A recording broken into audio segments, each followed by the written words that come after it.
ಈಗ ಅದೇ big boss ಮನೆಯಲ್ಲಿ ಇನ್ನೂ ಸ್ವಲ್ಪ ದಿನ ಅಂದ್ರಿ ಮತ್ತು ಜೊತೆಗೆ ಸಾಲಿ ಕಲೀಲಿಲ್ಲ ಅನ್ನೋ ಬೇಜಾರಾಯ್ತು ನಿಮಗೆ, ಬೇಜಾರಾಯ್ತು. ಕಣ್ಣೀರ್ ಹಾಕ್ಬಿಟ್ರಿ. ಸಾಲಿಗೆ ನೀವು ಹೋಗ್ಲಿಲ್ವಾ ಅಥವಾ ಮನ್ಯಾಗ ಕಳಿಸ್ಲಿಲ್ವಾ? ಮನ್ಯಾಗ ಕಳ್ಸಿಲ್ಲರಿ. ನಮ್ಗ ಮತ್ತೆ ಬಡತನ್ರಿ ನಾವು ಯಾವಾಗ ನಾವು 4 ಹೆಣ್ಮಕ್ಳು, ನಾವು ಇಬ್ರು ಗಂಡು ಮಕ್ಕಳು ಕಳಿಸ್ಲಿಲ್ಲ ನಮ್ಗೆ. ಸ್ವಲ್ಪ ಬರ್ತಾನ ಅಲ್ಲಿ ನಮ್ಮ ಊರಲ್ಲಿ. ಅವಾಗ ಎಲ್ಲಿದು ಸಾಲಿದ ಗೊತ್ತೇ ಇದ್ದಿಲ್ರಿ. ಈಗೀಗ ಜರ ಸಾಲಿ ಇದಾಗ್ಯದ್ರಿ, ಹಂಗಾಗಿ ನಮ್ಗೆ ಕಳಿಸ್ಲಿಲ್ಲ. ಅವಾಗ ಮತ್ತೆ ಇದು ರಾತ್ರಿ ಸಾಲಿ ಎಲ್ಲ ಕಲಿಸ್ತಿದ್ರಲ್ಲ, ಅವಾಗ ಹೋಗ್ಲಿಲ್ಲನ್ರಿ? ಅವಾಗ ಎಲ್ಲಿ ಬಂತ್ರಿ ರಾತ್ರಿ ಶಾಲಿ ಕಲಿಯೋದು? ಅದು ರಾತ್ರಿ ಶಾಲಿ ಕಲಿಯೋದು ನಮ್ಮ ಮದುವೆ ಆದಿಂದ ಆಯ್ತ್ರಿ ಅದು ರಾತ್ರಿ ಶಾಲಿ. ಅದೇ ಅವಾಗ ಮತ್ ನಿಮ್ಮನ್ನ ಅವಾಗ ಇದು ಗಾಡದಿರಿಯಲ್ಲಿ ಕಳಿಸ್ತಾರೆ ಶಾಲಿ ಕಳ್ಸ್ಲಕ್ಕ. ಅವಾಗ ಬೀದಿ ದೀಪದ ಹತ್ರ ಒಂದ್ ಅಂಗಳದಲ್ಲಿ ಎಲ್ಲಾರು ಕೂರ್ಸಿ ರಾತ್ರಿ ಬಂದು ಮೇಷ್ಟ್ರು ಬಂದು ಪಾಠ ಮಾಡೋದು, ಸ್ಲೇಟ್ ಅಲ್ಲಿ ಹೆಸರು ಬರೆಸೋದು ಅದನ್ನ ಮಾಡ್ತಿದ್ರು. ನೀವು ಹೋಗ್ಲಿಲ್ರಿ ರಾತ್ರಿ ಸಾಲಿ? ಇಲ್ಲ ಹೋಗ್ಲಿಲ್ರಿ. ನಿಮ್ಗೆ ಯಾರು ಹೇಳಿಲ್ವಾ? ಹೇಳಿಲ್ರಿ ಅವಾಗ ಯಾರು. ಇವಾಗ ಅನ್ಸುತ್ತೆ ಸಾಲಿ ಈ ಸಾಲಿ ಕಲಿಲ್ಯಾಕ, ಸಾಲಿ ಕಲ್ತ್ರ ಇವ್ರಕಿಂತ ಇನ್ನೊಂದ್ ಜರ ಚೆನ್ನಾಗಿ ಮಾತಾಡಕ್ ಬರ್ತಿದ್ವು, ಎಲ್ಲಾ ಅಕ್ಷರಗಳು ತಿಳಿತಿದ್ವು ಅಂತ ಆಗ ಒಂದ್ ಸ್ವಲ್ಪ ಇದಾಯ್ತು, ದುಃಖ ಆಯ್ತು ನಮ್ಗ. ಈ ಬಿಗ್ ಬಾಸ್ ಮನೆಗೆ ಹೋಗೋ ಮುಂದೆ ಮಲ್ಲಮ್ಮ ಅವ್ರು ಏನ್ ಅನ್ಕೊಂಡು ಒಳಗ್ ಹೋಗಿದ್ರಿ? ಏನ್ ಆಡ್ಬೇಕು, ಗೆಲ್ಬೇಕು, ಗೆಲ್ಲದ ತಟ್ಟಿರ್ಲಿ, ಸುಮ್ಮೊಂದ್ 5-6 ವಾರ ಇದ್ದನ ಬಂದ್ರಾಯ್ತು ಬಿಗ್ ಬಾಸ್ ಮನೆಯಲ್ಲಿ ನೋಡಿ.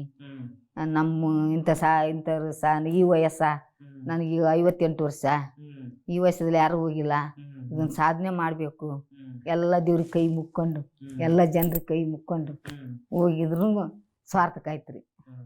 5 ವಾರ ಹೋದ್ರಿ, ಖುಷಿ ಅನಿಸ್ತೈತಿ. ಈಗ ಇದು 5 ವಾರ ನಾನು ಇದ್ದಷ್ಟು ದಿನ ನಾನು ಚೆನ್ನಾಗಿ ಆಡಿದ್ದೀನಿ ಅಂತ ಅನಿಸ್ತೈತಿ. ಚೆನ್ನಾಗಿ ನಾನು ಅನ್ಕೊಂಡು ಜನರು ಅಂತಾರಲ್ರಿ ನಿಮ್ಮಂತವ್ರು, ಅದೇ ನನ್ ಖುಷಿ. ನಾ ಶಬ್ಬಾಷಿ ಮಾಡ್ಕೋಬಾರ್ದ್ರಿ. ಜನರು ಅಂತಾರಲ್ಲ ಅಷ್ಟು ಸಾಕು ನಮ್ಗೆ. ಈಗ ಬಿಗ್ ಬಾಸ್ ಮನೆ ಒಳಗೆ ಹೋದಾಗ ಒಂದ್ 5-6 ವಾರ ಹಿಂಗ್ ಎಷ್ಟ ದಿನ ಇರ್ತೀನಿ ಅನ್ಕೊಂಡು ಹೋಗಿದ್ರಿ. ಆಚೆ ಬರುವಾಗ ಏನ್ ಅನ್ಸ್ತ, ಏನ್ ಅನ್ಕೊಂಡ್ ಬಂದ್ರಿ? ಕಷ್ಟ ಆಯ್ತ್ರಿ, ಕಷ್ಟ. ಬಿಗ್ ಬಾಸ್ ಇಂದ ಅಲ್ಲಿ ಏನಾದ್ರೂ ಕಲಿಯಂತದ ಅಥವಾ ಏನಾದ್ರೂ ಇನ್ನೂ ಚೇಂಜಸ್ ಮುಂದೆ ಹಿಂಗ್ ಮಾಡ್ಕೋಬೇಕು ಅದೆಲ್ಲ ಇತ್ತು. ಇತ್ತು ಅಲ್ಲಿ ಅದು ಇದು ಸ್ವಿಮ್ಮಿಂಗ್ ಪೂಲ್ ಅದಲ್ಲ, ಇದ್ರೊಳಗಡೆ ಈಸ್ ಕಲ್ಕೊಂಡು ಹೋದ್ರ ಇತ್ತು, ಇನ್ನೊಂದ್ ಸ್ವಲ್ಪ ದಿನ ಆಟ ಆಡಿದ್ರ ಇತ್ತು, ಈಗ ಅರ್ಥ ಆಗ್ಲಕತ್ತಿತ್ತು, ಇನ್ನೊಂದ್ ಸ್ವಲ್ಪ ಇದ್ರ ಇತ್ತು ಅಂತ ಆಸೆ ಇತ್ತು.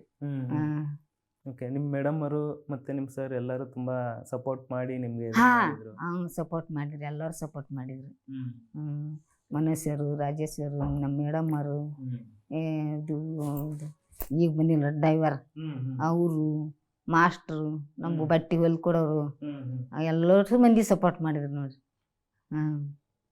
ಅಂದ್ರೆ ಈಗ ನಾವು ಚಿಕ್ಕವರಿದ್ವಲ್ರಿ ಅವಾಗ, ಸಾಲಿ ಕಲಿಯಿಲ್ಲ ಅಂದ್ರೆ ಸಾಲಿ ಬಿಡ್ತಿದ್ರಲ್ರಿ, ಅವ್ರನ್ನೇನ್ ಮಾಡ್ರು ಅಂದ್ರೆ ನಮ್ಮ ಸರ್ ಹೇಳೋರು, ಒಂದ್ ಸಾಲಿಗೆ 1 ವಾರದಿಂದ ಬಂದಿಲ್ಲ, ಹೋಗ ಕರ್ಕೊಂಬ, ಎಷ್ಟೊತ್ತಿದ್ರು ಕರ್ಕೊಂಬ ಅಂದಾಗ ನಾವು ಅವ್ರನ್ನ ಹೊತ್ಕೊಂಡು ಹೋಗಿದ್ವಿ ಒಂದಿಷ್ಟು ದಿನ. ಸರ್ಕಾರಿ ಶಾಲೆ ಇಲ್ರಿ, ನಾವ್ ಅವಾಗ ನಮ್ ಹುಡುಗರು, ನಮ್ ಫ್ರೆಂಡ್ಸ್ ನ ಎಷ್ಟೋ ಜನನ ಹೊತ್ಕೊಂಡು ಹೋಗ್ಯವ್ರಿ 1 ವಾರ. ಹೌದೌದ್ರಿ. ಆದ್ರೂ ಮತ್ತೆ ಏನ್ ಮಾಡಿ ಸಾಲಿ ಇದು ಮಾಡಿ ಬಿಡ್ತಿದ್ರಿ.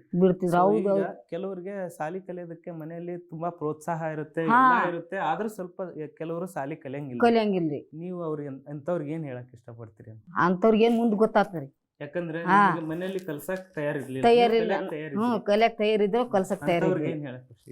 ಅವ್ರಿಗೆ ಅದೃಷ್ಟ ಇಲ್ಲ ಅನ್ಬೇಕು ಕಲಿಯೋದು ಅಲ್ಲ. ಕೆಲವ್ರೀಗ ಪರೀಕ್ಷೆದಲ್ಲಿ ಕೆಲವು ಮಾರ್ಕ್ಸ್ ಕಡಿಮೆ ಬಂದವು, ಇದು ಬಂದವು ಅಂತ ಹೇಳಿ ಆತ್ಮಹತ್ಯೆ ಮಾಡ್ಕೊಳ್ಳೋದು, ಹೌದಾ, ಮನೆ ಬಿಟ್ಟು ಹೋಗೋದು, ಅದನ್ನು ಮಾಡಬಾರ್ದು.